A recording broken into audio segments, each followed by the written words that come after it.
we really are in a joint custody agreement right now. And right now, the country is living with dad. And it really does.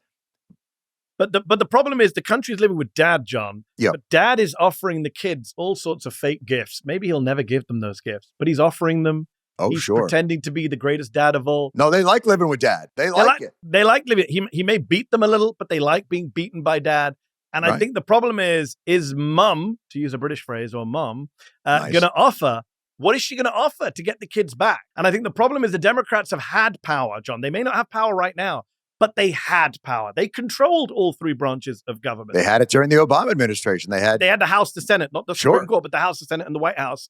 And they had it during Obama. They had it to an extent under Biden. And they just didn't use it in the way they should have used it. And the question is, can they promise the American people that next time we get those gavels, next time we're in the Oval Office, we are going to fight, A, on your behalf, but also B, against those corrupt fools? And I think that is a fundamental problem. You know, the person I blame most for Donald Trump's existence in the White House right now is not Stephen Miller, is not Steve Bannon, is not the fascist on Jubilee. It is a man named Merrick Garland, who sat on his ass for 3 years. Oh, thank God. I thought you were going to say me. No, I don't blame you. Mehdi, I'm so pleased that you did. I don't so blame really, you. Merrick Garland, by his timidity. Yes, 110%. Don't you think it's deeper than, doesn't that let too many Democrats off the hook? Look, of course it's deeper than that. Yeah. It was a rhetorical flourish. But my point is, like, if I'm going to identify, a symbol of a human symbol of the wider fecklessness,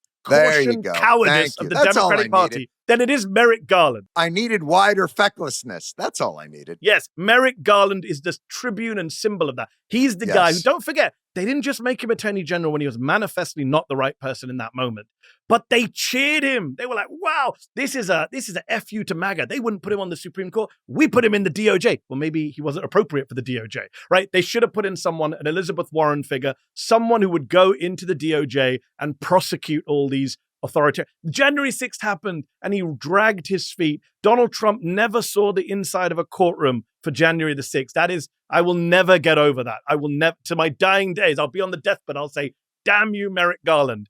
Donald Trump never saw the inside of a courtroom. That is a scandal. For that, they tried to Capone him. We can't get you on sedition and overthrowing the government. But by the way, that wasn't Merrick Garland, right? Even New York wasn't Merrick Garland. It was local. It wasn't the federal government. Exactly. No, that's Letitia James and it's, everybody else. Federal government had to be dragged kicking and screaming.